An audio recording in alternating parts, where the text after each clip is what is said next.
ওদেরকে আমি বলছিলাম যে ওদেরকে সফল হওয়ার জন্য আপনাদের প্ল্যান করতে হবে, ওরা কিভাবে সফল হবে। আপনার সন্তানকে দেখে আপনার চোখটা জুড়িয়ে যাক এরকম, ও দেখতে কত সুন্দর তা না। সৌন্দর্য ফিজিক্যাল না, সৌন্দর্য হচ্ছে কিসের? এটা আধ্যাত্মিক ইস্যু। সৌন্দর্য চরিত্রের জিনিস, চরিত্র।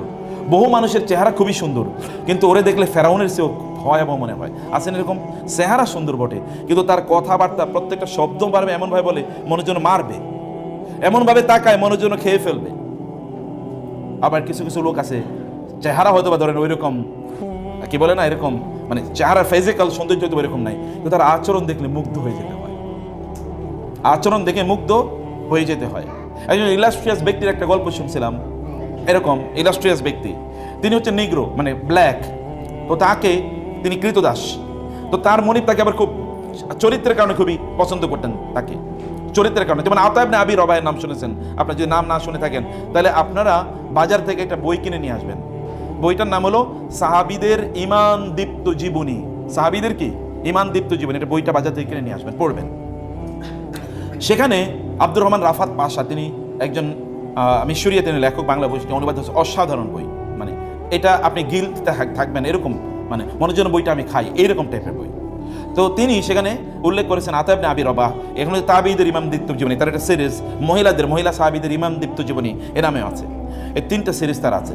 তো সেখানে তিনি আতা ইবনে আবি রবাহের কথা বলছেন। আতা ইবনে আবি রবাহ এমনি শর্ট দেখতে, নিগ্রো, এমনি তিনি ব্ল্যাক, প্রচন্ড নিগ্রো কালো, কিন্তু তার জ্ঞানের অবস্থা এরকম ছিল, বলা হয়েছে মক্কায় যতক্ষণ আতা ইবনে আবি রবাহ থাকবে ততক্ষণ কারো ফতোয়া দেওয়া চলবে না, সবার ফতোয়া দেওয়া নিষিদ্ধ, ওনার উপস্থিতিতে কেবল কথা উনি বলবেন, আর কেউ কথা বলবেন না। কোন লেভেলের স্কলার হয়েছেন, অথচ দেখার চেহারা কিন্তু ততটা ইমপ্রেসিভ না। আমি বলছিলাম একজন ব্ল্যাকের কথা, তো তিনি তার মনিব তাকে খুবই পছন্দ করেন চরিত্রের কারণে, ব্যবহারের কারণে, সুন্দর করে কথা বলে এবং ভালো করে আচরণ করে। এবং উনি পছন্দ করতেন বাঙ্গি। কি পছন্দ করতেন? বাঙ্গি। তো মনিব বাজার থেকে, মানে মাস্টার তার মালিক বাজার থেকে বাঙ্গি কিনে নিয়ে এসে বলেন তুমি খাও। তো বাঙ্গি দিচ্ছিলেন কেটে, মালিক বাঙ্গি কেটে দিচ্ছে, উনি খাচ্ছেন, কৃতদাস খাচ্ছেন খুবই প্রশান্ত বদনে তিনি খাচ্ছেন, কিন্তু মনিবকে একটু অফার করছেন আপনি একটু খান। মনিব চিন্তা করলো ওরে কি ঘটনা, ও তো এরকম না, আমার একটু খাইতে বললো না, সর্বশেষ লাস্ট টুকরাটা তিনি বললেন আচ্ছা ঠিক আছে এই টুকরা আমি খাবো, এটা তুমি খাইও না। বলে আপনি খাবেন? আচ্ছা ঠিক আছে খান। উনি মুখে দিয়ে থুথু করে ফেলে দিলেন, এত তিতা, এটা এত তিতা। তো বললো কি, বলে এত তিতা, এটা কি এই অংশটাই তিতা নাকি এরকমই তিতা ছিল? বলে পুরাটাই তো এরকম, তিতাই তো। তো তুমি যে খেলে তোমার চেহারাতে কোনো বিকৃতি দেখলাম না, দেখলাম তুমি এত প্রশান্তভাবে খাচ্ছ। তিনি বলেন আমি তো বাঙ্গি খাচ্ছিলাম না, আমি আপনার ভালোবাসা খাচ্ছিলাম, আপনি বাজার থেকে কিনে নিয়ে এসছেন, আমি কিভাবে বলি যে জিনিসটা তিতা? আচরণ চরিত্র কেমন। এখন আপনার আপারা বোনেরা আমার রান্না করেছেন, কত কষ্ট করে পুড়ে পুড়ে রান্না করেছেন, এরপরে স্বামী এসে বলবে কি রান্না করছো, খাইলাম না, এগুলো লবণ হয় নাই। অত স্বামী বলতে পারতো এত মজা হয়েছে, যদি আরেকটু লবণ হইতো তাহলে মনে হইতো জান্নাত থেকে খাবারটা আসছে মাত্র। আপনাকে ইউ কুড হ্যাভ ক্রিয়েটেড লাভ, কিন্তু কি হলো ডিজাস্টার। উনি যত কষ্ট করে রান্না করলেন এইটাও গেল, এরপরে রিলেশনটাও কি ধ্বংস হয়ে গেল। You could develop your relation, অথবা you should have develop your relation. আপনাকে রিলেশনটা ডেভেলপ করা লাগে, ভালো করে ডেভেলপ করতে হয়। এই ব্যাপারে এখানে আপনাকে ডায়নামিক হওয়া লাগে। বাচ্চাদের সাথেও এরকম ডায়নামিক হন। ভাইয়েরা, সন্তানদেরকে সফল বানান। সফলতা দুনিয়ার মানদণ্ডে মনে করবেন না। চেহারায় জিমে পাঠাচ্ছেন, বডি বিল্ডার হচ্ছে, এই বডি বিল্ডার দিয়ে করবে কি? কয়েকদিন পরে বিয়ে শাদী করালে বউয়ের সাথে মারামারি করবে, এতটুকু বডি বিল্ডিং এর কাজে লাগবে। শয়তানের সাথে কিন্তু মারামারি করতে পারবে না, শয়তানের সাথে মারামারি করতে পারবে না, কারণ ও ফজর নামাজ পড়তে পারবে না, শয়তানের ঘুম পাড়িয়ে রাখবে। সারা রাত সিনেমা দেখেছে, এরপরে ফজরের নামাজ পড়তে পারে নাই, জোহরের নামাজ পড়তে পারে নাই, আসরের নামাজ পড়তে পারে নাই, মাঠ থেকে খেলে এসছে ভয়াবহ ভাবে কি ভালো করে এসছে, সে সব জায়গায় খুব ভালো। তো সব যে বলেছে যে মেয়ের কাছে, মেয়ে বিয়ের জন্য এসছে, যে আমার কোন এক জায়গায় পাত্রী দেখার জন্য গেছে, তো ছেলের বিবরণ কি, ছেলে এই এই এই এই এই এই এই এরকম এরকম আছে, সব কিছু ভালো করে, কি শুধু একটু মদ খায়, আর কিছু কোনো ইয়া নেই, সমস্যা নেই, সব ভালো। কি করে? একটু শুধু মদ খায়, তাহলে ভালো কি? তাহলে ভালো কি?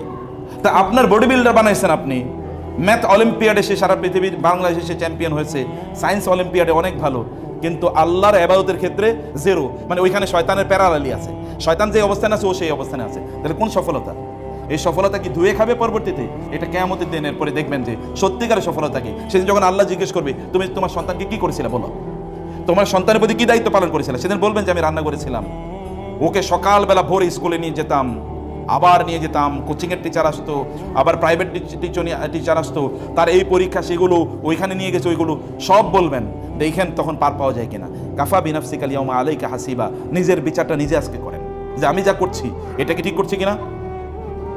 শুধু অর্থনৈতিক বোনেরা কেবলমাত্র কান্নার চোখে আমি আমার মা বাবাকে কত কষ্ট দেখেছি, আমার সন্তানরা যেন এই কষ্ট না করে। ইমোশনাল কোন কষ্ট? খাবারের কষ্ট, খাবারের কষ্ট ওই কষ্ট বলে। এই যে আমার এখানে সোনালী মায়েদের গল্প, এটা আপনাদের জন্য বইটি নিয়ে এসে, বইটি আপনি নিয়ে যাবেন, 2টা বই আছে এখানে।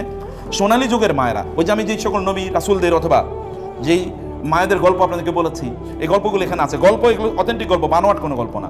কিন্তু এখানে যে কথাটি আমি সেই জায়গায় যে বিষয়টা আমি বলছিলাম, যেমন আপনারা জানেন জুবাইর ইবনে আওয়াম রাদিয়াল্লাহু তাআলা রাসূল সাল্লাল্লাহু আলাইহি ওয়াসাল্লামের আপন ফুফাতো ভাই।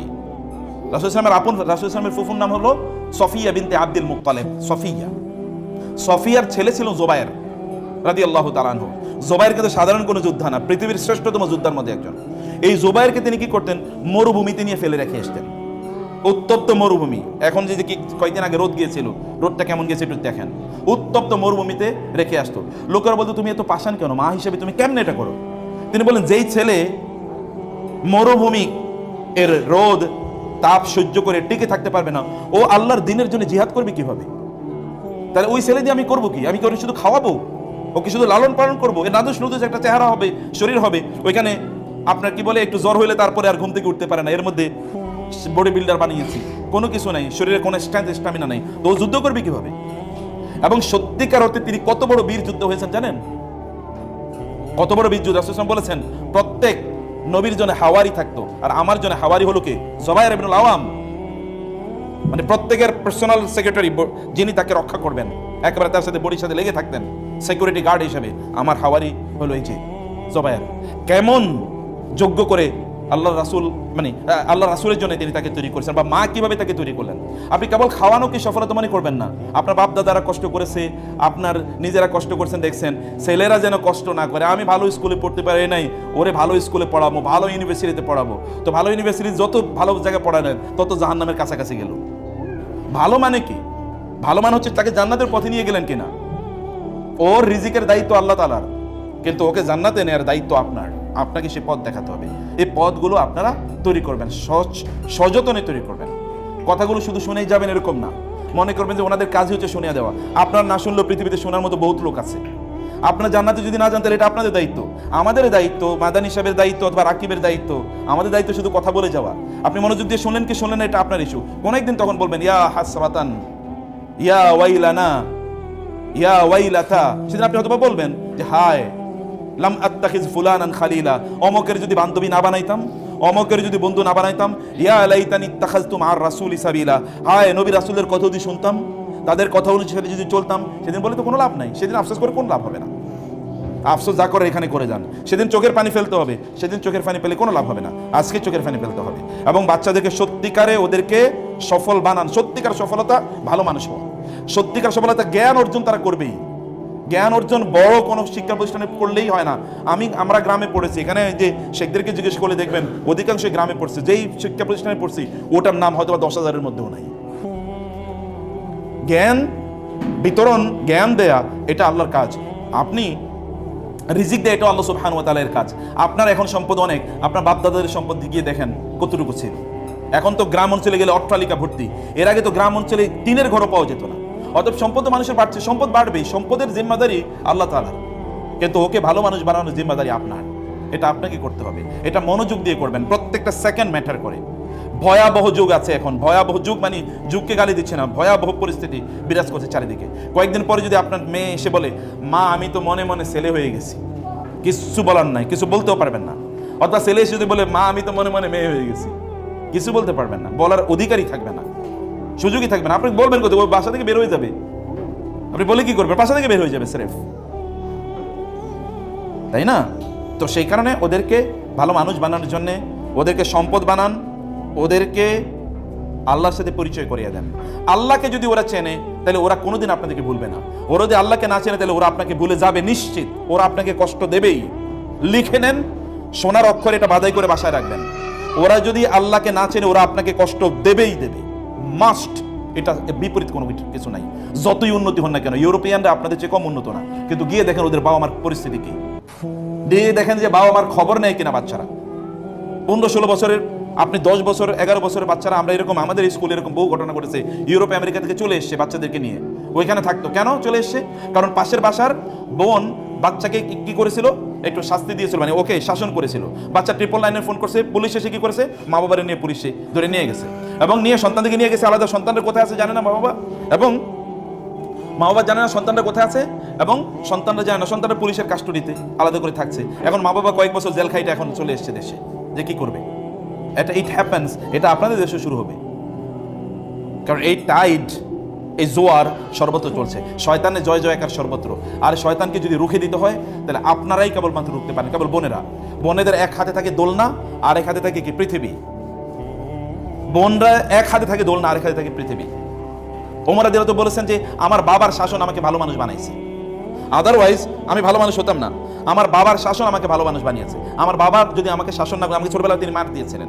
আমি বলি না আপনাদের বাচ্চাদেরকে মার দেবেন, কিন্তু আপনাদের বাচ্চাদেরকে কে শাসন করবে? এই শাসন করার কাজ আপনাদের। ওরা মনে যা চাইছে তাই তাদেরকে কিনে দেবেন, এটা মনে করবেন যে আপনি ভালো কিছু করছেন। ওদেরকে যা চায় তা মাঝে মাঝে কিনে দেবেন না, যেন ওরা বুঝে যাই চায় তাই পাওয়া যায় না, এটা যেন তারা বুঝে না, যাই চায় তা পাওয়া যায় না। ব্রেক করতে হয় মাঝে মাঝে জীবনের, এগুলো দিতে হয় মাঝে মাঝে। হাঁটে নিয়ে আসবেন মাঝে মাঝে স্কুলে, হাঁটো, দেখো, মাঝে মাঝে বস্তিতে নিয়ে যান যেখানে মানুষ কষ্টে আছে, এগুলো মাঝে মাঝে সেগুলো দেখান। বিভিন্ন জায়গায় ওদেরকে পরিস্থিতিটা দেখান, তাহলে ওদের মধ্যে রিয়েল ফিলিং তৈরি হবে। ওদের মাধ্যমে ভালো কাজ করান। আপনার রান্না, আপনি ওরা খাওয়া দাওয়া করছে, প্লেটটা আপনি কেন ধুইবেন? ওকে প্লেটটা ধুয়ে রাখতে পারে না? ওকে শেখাতে হবে না আপনার? ওর জুতাগুলো সে ঠিক করে রাখুক তার বাসায়, এগুলো সে করুক, কিছু কাজ তাকে দিয়ে করান, যেন তার মধ্যে এই অবস্থা তৈরি হয়, যেন এই সকল জিনিসগুলো সে বুঝে, যেন মনে করতে না হয় আপনার সামনে আপনার বাসায় যে সকল কাজের মানুষ আছে তাদের সাথে খারাপ আচরণ করবেন না, ড্রাইভারদের সাথে খারাপ আচরণ করবেন না, নাইলে ওরা সন্ত্রাসী হিসেবে ডেভেলপ করবে। পরে কিছুদিন পরে ড্রাইভারদেরকে মারবে, অথবা বুয়াদেরকে তখন ইলেকট্রিক হিট ওই যে শেক দেবে। দেখেন আপনারা, বড় বিশাল বড় অমকের মেয়ে, অমকের স্ত্রী, তারপরে কি কাজের বুয়ারে আপনার আয়রন দিয়ে তাকে শেক দিয়েছে, অথবা 6 থেকে ফেলে দিয়েছে। এই মূল্যবোধ তৈরি হয় না। মূল্যবোধ তৈরি হোক ছোটবেলা, মানুষকে সম্মান করতে হবে, শেখাতে হবে। তো থ্যাংক ইউ ভেরি মাচ, জাযাকুমুল্লাহ খায়ের। আপনাদেরকে অনেক অনেক ধন্যবাদ, কৃতজ্ঞতা। আপনারা কষ্ট করে সময় দিয়েছেন। বইগুলো নিয়ে যাবেন আপনারা ইনশাআল্লাহ। দুটো বই এখানে, দুটোই খুবই গুরুত্বপূর্ণ বই। আপনারা নিয়ে যাবেন, এগুলো আপনাদের বাসায় থাকুক, এবং আপনারা পড়বেন। এটাকে একাডেমিক বাচ্চাদেরকে নিয়েও পড়বেন, নিজেরা পড়বেন, এখান থেকে শিক্ষা নেবেন। যখন স্কুলে আসবেন হাতায় বই করে নিয়ে বই নিয়ে আসবেন। গাড়িতে যখন থাকবেন মোবাইলের টিপানো বন্ধ করে দিয়ে বইটা পড়েন। আপনার গাড়িতে ছোট্ট একটা লাইব্রেরি থাকবে, 10-15টা বই থাকবে, এগুলো আপনি পড়বেন ইনশাআল্লাহ।